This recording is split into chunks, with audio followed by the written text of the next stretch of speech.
한 무리의 청년들이 암나귀를 찾으러 나갔다가 찾지를 못하니까 선지자 사무엘을 찾아가서 물어봤다는 것은 이건 작은 일이 아닙니다. 하나님에 대한 기본적인 신뢰, 선지자와 영적인 것에 대한 기본적인 존중이 없으면 할 수 없는 일입니다. 비틀즈가 쓴 All the Lonely People 이란 노래 가사 중에 맥켄지 신부님이 열심히 설교를 쓰시는데 그걸 들을 사람이 없다라는 그런 구절이 있는 걸 아세요? 이것은 믿음을 잃은 현대인의 슬픈 실상을 그린 것입니다. 아예 신앙이 없는 사람들은 누가 아무리 말씀을 준비해도 들을 사람이 없는 것인데 얼마나 비교가 됩니까? 비틀즈는 신부님이 설교를 아무리 준비해도 들을 사람이 없다고 말을 했지만 사울과 그 젊은 일행은 암나귀를 찾기 위해서라도 선지자의 말을 듣고자 했기 때문에 얼마나 비교가 되는 것입니까? 선지자가 있다는 것을 믿으니까 그에게 찾아가서 물어보는 것이고 선지자를 믿지 않는다면 어떤 일로도 찾아가려고 하지 않을 것입니다. 왜 찾아갔느냐 하는 것은 2차적인 문제예요. 그 다음에 하나님이 행하실 것을 경험을 할 수 있다면 베드로가 처음에 예수님을 만난 것은 밤새 고기를 잡아도 한 마리도 잡지 못하다가 깊은 곳에 가서 그물을 내리라는 말씀을 듣고 그대로 했더니 그물이 찢어지는 것과 같은 경험을 했어요. 그것이 1차적인 경험이었지만 그것으로 끝난 것이 아니고 그 2차로 하나님이 주님이 나를 따라오면 내가 너를 사람 낚는 어부가 되게 하리라. 이 말씀을 듣고 베드로의 운명과 변화가 시작된 것이 아닙니까? 나만이 자기의 문둥병을 고치기 위해 엘리사 선지자를 찾아왔다가 병이 나은 후에 믿는 사람이 되어서 내가 이제는 여호와 이외에는 어느 신도 경배하지 않으리라 선교사가 돼서 자기의 고향으로 돌아가지 않습니까? 사가랴가 분향을 하러 성전에 들어갔다가 전혀 기대하지 않았는데 천사가 말하기를 내 아내 엘리사벳이 너에게 아들을 낳아주고 그가 먼저 가서 주의 길을 예비하리라. 사람이 애초에 어떤 동기로 성전을 찾아갔느냐 하는 것은 부차적인 것이고 그 이후에 하나님이 예비하고 계신 것이 있다는 것을 알면 사람이 자기의 문제 때문에 갔다느니 자식이 대학에 들어가게 기도해 달라고 갔다느니 어떤 연유로 갔던 간에 그것으로 끝나는 것이 아니고 이전에는 몰랐지만 하나님이 예비하시는 것이 있는 줄을 믿는 것입니다. 베드로가 처음 예수님을 만난 자리에서 그가 경험한 예수님은 학술적이라든가 이론적이라든가 선비와 같다든가 이런 식으로 어떤 탁상 공론을 하는 그런 스승이 아니고 베드로의 가장 깊은 염려와 그의 가장 깊은 실존적인 상황을 누구보다도 잘 알고 계시고 존중하시고 거기에 대해서 공감을 하셨기 때문에 밤새 물고기를 잡았으나 잡지 못한 어부의 텅 빈 마음을 주님이 무시하지 않았어요.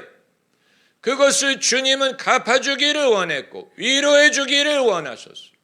비록 어부로 살 것이 아닐지라도 평소에 이 허전한 마음을 무시하고 나를 쫓으라고 하신 게 아니고 먼저 그물이 찢어질 정도로 배가 가라앉을 정도로 고기를 잡게 하신 후에 예수님이 어떤 분인가를 경험하게 하시고 예수님이 어떤 분인가를 충분히 알면 이제는 그 배와 그물이 더 이상 중요하지 않다는 것을 믿을 수 있었던 것입니다. 할렐루야. 기꺼이 순종을 할 수가 있었던 것입니다. 사울에게 일어나는 일을 보면 우리가 읽은 구절에서 여기에서 사울이 무슨 반론을 제기했다든가 의구심을 말했다든가 무슨 저항을 했다든가 이런 것은 하나도 없고 모든 일이 순탄하게 술술 풀리는 것을 보지 않습니까? 아마 하나님이 사울을 사랑하셨던 이유가 여기에 있었다고 보는 것입니다. 친구들이 여기에 선지자가 있는데 찾아가서 물어봅시다 했을 때 사울이 술술 쫓아갔어요. 또 사울이 내 암나기는 염려하지 마라, 찾았다. 그러나 내가 너에게 할 말이 있으니 내일 아침까지 기다리라고 했을 때 사울이 그대로 순종을 했어요. 다음 날 사무엘이 기름을 붓고 네가 돌아갈 때 선지자의 일행을 만날 텐데 너도 그들과 함께 예언을 하고 내가 변화의 새 사람이 되리라고 했는데 사울이 돌아갈 때 이 일이 그대로 술술 벌어졌습니다. 하나님이 왜 사울을 택하셨는지 이해가 되는 부분이에요. 반발을 한다든가 말대꾸를 한다든가 거절하는 것이 하나도 없이 말씀하신 대로 순탄하게 이루어지는 것을 보면, 그리고 성령이 임하시니까 사울이 몰래 남들 없는 데 가서 예언을 한 게 아니고 full view of all people, 사람들이 다 보는 앞에서 이 청년 사울이 예언을 했다. 이건 놀라운 일이에요. 이건 평소에 이런 것을 할 만한 사람이 아니었기 때문에 놀라운 것입니다. 젊은 청년, 키가 컸다 그랬어요. 잘생겼다고 했어요. 친구들이 따르는, 친구를 좋아하는 평범한 젊은 청년이면 아무리 성령이 임해도 사람들, 친구들이 보는 앞에서 예언을 한다는 것은 이건 어려운 일이에요. 친구들이 지켜보는 자리에서는 찬송가도 크게 부르지 않는 것이 젊은이들의 모습이고, 친구들이 보는 앞에서는 눈물도 흘리기를 주저하는 것이 젊은이의 모습인데, 성령이 임하시니까 청년 사울이 사람들이 다 지켜보는 가운데서 예언을 해서 사람들이 얼마나 놀랐으면 속담이 만들어질 정도로 사울도 선지자 중에 있느냐라는 속담을 만들 정도로, 이건 마치 오늘날 오렌지족도 예언을 하네 이런 속담과 비슷한 것입니다. MZ세대도 방언을 받네, 이건 기대하지 않기 때문에 이런 속담이 발생하는 것입니다. 그렇게 할 사람처럼 보이지 않는데 쿨한 걸 좋아하고 시크한 걸 좋아하고 전혀 자신의 내면적인 것을 드러내지 않을 것 같은 사람이 하나님의 은혜를 받으니까 다 지켜보는 가운데 예언을 한다는 사실이 사람에게는 놀라운 일이었어요. 그래서 오늘 본문에 사울을 알던 자가 다 물어봤다고 했어요. 이 기스의 아들에게 어떤 일이 일어났느냐? 여러분, 오늘날에 교회를 다니고 예수님을 믿는다는 사람은 많지만 사람마다 자기의 생긴 대로 믿으려고 하고 그 사람의 스타일, 그 사람의 선호하는 성향을 쫓아 신앙생활을 할 수는 있지만 하나님이 은혜를 주셔서 평소에 갖고 있던 인상을 완전히 뒤집고 평소에 갖고 있던 스타일과 완전히 반대되는, 사람이 전혀 기대하지 않던 쪽으로 변화하는 것을 주저하지 않는 것은 이건 대단한 것입니다. 여러분 상상을 해보세요. 만일 김두한이 종로거리를 걸어다가 벼랑간 방언을 했다, 사람들이 놀라 자빠졌을 것입니다. 나폴레옹이 알프스산을 건너가다가 벼랑간 예언을 했다, 국가가 놀랄 일이죠. 그런 일이 사울에게 벌어진 것입니다. 여러분, 하나님이 은혜를 안 주셔서 우리가 은혜를 못 받는 게 아니고 그 은혜를 받든 못 받든 그것을 드러내고 실천하고 환영하기에는 사람마다 문화적이고 심리적이고 그리고 남을 의식할 수밖에 없는 장벽이 크기 때문에 아마 이 부분 때문에 주셔도 못 받는 사람들이 많지 않을까 생각하는 것입니다. 나는 그런 거를 사람들 앞에 하는 사람이 아니야. 나는 기도를 하든 예배를 드리든 찬양을 드리든 나는 감정적 것을 드러내는 사람이 아니야. 나는 믿어도 쿨하게 믿는 사람이야. 나는 내 내면적인 것을 남들에게 드러내지 않아. 그건 내 스타일이 아니야.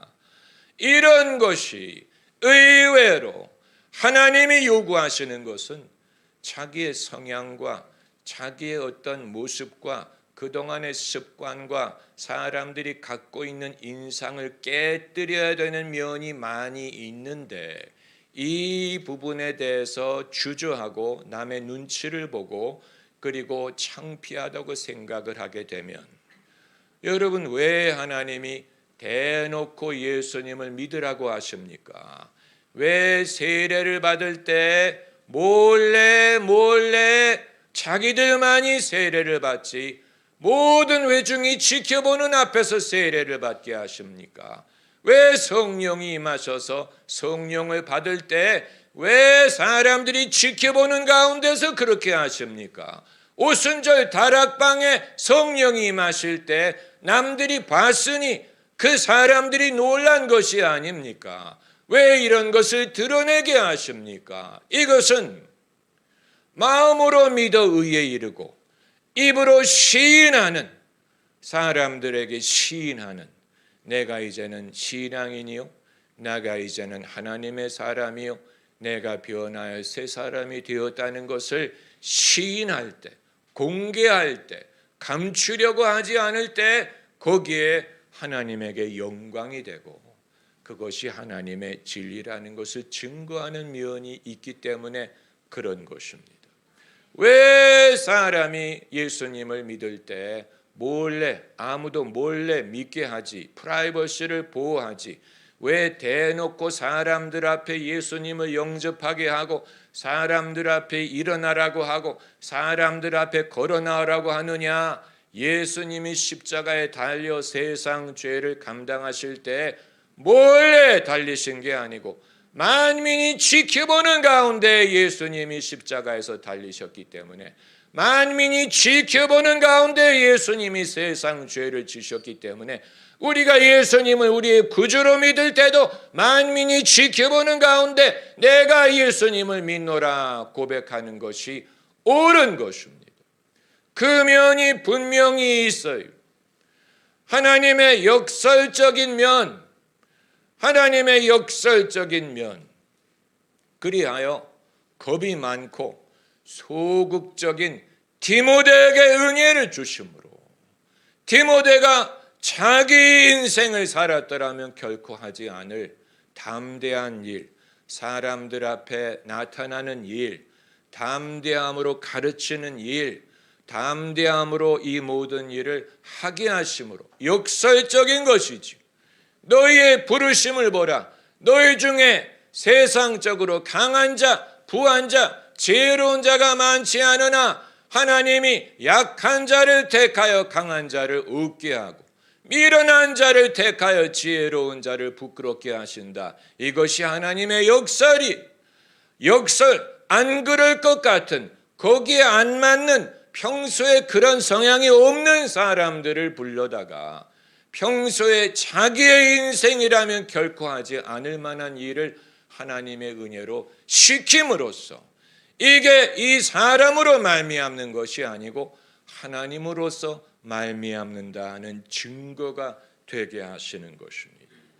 사울이 성령을 받아 예언을 하니까 모든 사람이 한 가지 결론을 내릴 수밖에 없죠. 이건 정말 성령이야. 이건 정말 성령으로 말미암는 거야. 왜냐하면 바울이 원래 그럴 만한 위인이 아니었기 때문에 사울이 원래부터 사람들 보는 앞에서 선지자들의 무리와 함께 예언을 할 그런 위인이 아닌데 그렇게 하는 걸 보니까 이건 정말 하나님의 은혜를 받은 것이 분명하다. 이게 하나님이 하신 일이라는 것이 분명하다는 것을 사람들에게 증거하는 것이고 사람들이 그것을 증거로 삼는 것입니다. 오죽하면 속담이 생길 정도로 마지막 절에서 마지막 절에 뭐라고 썼습니까? 속담이란 말이 나오잖아요. 기스의 아들 사울도 선지자 중에 있느냐라는 속담이 생길 정도로 이스라엘에 이것을 회자할 정도라는 말은 사람들이 놀랐다는 말이에요. 어쩐 일이 일어난 거야? 어떤 일이 일어난 거야? 젊은 세대는 은혜를 받기 어렵다 하는 것은 어른이 갖고 있는 불신일 뿐이고, 하나님이 은혜를 주시면 평소에 이런 걸 하리라고 전혀 상상할 수 없는 사람이 이것을 함으로써 이게 어떤 암시에 의한 것이 아니고 정말로 하나님으로부터 말미암는 것이라는 것을 사람들이 증명하게 하시는 것입니다. 할렐루야. 제가 목회자의 길에 들어섰을 때 사람들이 세 부류로 나눠졌는데, 무관심한 사람, 그러나 그 사람들은 저를 모르고 상관이 없는 사람이니까 별로 중요하지 않고, 놀라고 그때부터는 저를 가까이 하지 않는 사람들이 생겼어요. 아마 두려웠을 것 같고 이것이 불편했을 것 같아요. 한때 나는 저 사람을 알고 있었는데, 저 사람이 성공지향적으로 사는 것은 나는 알고 그 면을 공유해서 친했는데, 벼랑간 저 친구가 목사가 된다고 하니 나는 이제 더 이상 공유할 게 없고 나는 두렵고, 사람이 하나님을 믿으면 저런 변화를 하나님이 주신다는 게 내게도 올까 두려워하는 거예요. 나는 이런 일을 할 준비가 돼 있지 않은데, 그런 사람들은 멀리하고, 세 번째 부류는 호기심을 갖고 물어보는 사람. 어떻게 그렇게 됐느냐? 내게 좀 신앙에 대해서 말해달라. 나도 잘 믿으려고 한다. 이런 식으로, 이전에는 그런 식으로 사람들이 나눠지지 않았는데, 제가 변화의 새 사람이 되니까 사람들이 마치 홍해가 갈라지는 것처럼 사람들이 변해서 무관심한 사람과 피하는 사람과 호기심을 갖는 사람으로 나누어진 것을 보면 그 자체가 증거가 된 거예요. 할렐루야. 그 변화, 오늘 본문에서 사무엘이, 성령이, 하나님의 영이 너에게 임하시면 내가 변하여 새 사람이 되리라. 새 사람이 되리라. 그리고 정말 그렇게 됐어. 그의 생각이 변하더라. 이런 징조가 임하더라. 여러분, 영적에 대해서, 영적인 것에 대하여 너희가 알지 못하기를 원치 않는다. 바울이 이 말을 한 이유는 알지 못하는 사람이 많았기 때문이에요. 오늘도 마찬가지고 아마 우리 가운데도 알지 못하는 분들이 계실 것입니다. 영적인 것에 대해서 주제가 떠오를 때마다 사람들이 항상 묻는 질문이 어떻게 합니까? 어떻게 받아요? 라는 질문. 어떻게 하면 받을까요? 그런데 여러분, 그 질문에는 답이 없다는 사실을 아세요? 그건 올바로 접근하는 게 아니에요. 그 질문을 하면 벽에 부딪힙니다. 성경에 어떻게 받느냐라는 답이 별로 없어요. 그건 성경의 방법이 아니에요. 그것보다는 목사님 무슨 말씀인지 알겠어요. 이게 올바른 방법. 목사님 감이 가는 것 같아요. 이게 올바른 방법이. 저도 해본 적이 있어요. 이게 올바른 방법이. 저도 할 수 있을 것 같아요. 저도 배울 수 있을 것 같아요. 이게 성경적인 방법이. 어떻게 해요? 라고 하면 답이 없어요. 어떻게 하긴 어떻게, 하나님이 주시면 하는 거지. 그러나 그건 사람의 의지로 되는 게 아니기 때문에 어떻게 해요? 어떻게 해요를 물으면 아무 역사도 일어나지 않아요. 답답하기만 하죠. 그러나 그게 아니고 나도 할래요. 나도 하고 싶어요. 나도 한 적이 있는 것 같아요. 감이 느껴져요. 뭔지 알 것 같아요. 이게 바로 있는 자에게는 더 주고 없는 자에게는 있는 것도 가져가는 원리. 있어야 주십니다. 뭔가가 있어야 돼. 그게 감이 가야 되고, 그게 좋게 느껴지게 되고, 오늘 본문의 사울처럼 하나님의 영이 이 말이니 너도 예언을 하리라 했더니 예언을 하잖아요. 아무 문제 없죠. 거리낄 게 없어요. 선지자들이 임하고 하나님의 영이 임하니까 사울이 이전에 해보지 못한 것을 하게 됩니다. 어떻게 하면 할 수 있습니까? 그건 그때 가면 알게 됩니다. 그때 가면 알게 돼요. 성령이 길을 열어 주십니다. 할렐루야. 그걸 미리 배울 수 있는 게 아니에요. 어떻게 하면 예언을 어떻게 해요? 예언을 하려면 어떻게 해요? 그걸 배운다고 여러분이 예언을 하게 되는 게 아니고 그때가 되면 하게 될 거예요. 모든 사람이 그런 식으로 배웠기 때문에. 할렐루야. 할렐루야. 여러분, 사람이 대학을 졸업을 하면 대학의 책임은 거기에서 끝납니다. 그 다음은 학생이 하기 나름이에요. 학교에서 가르쳐 준 걸 가지고 무엇을 할 것이냐 하는 것은 각 학생에게 달린 것입니다. 사울도 마찬가지. 사무엘이 약속한 게 다 이루어졌어요.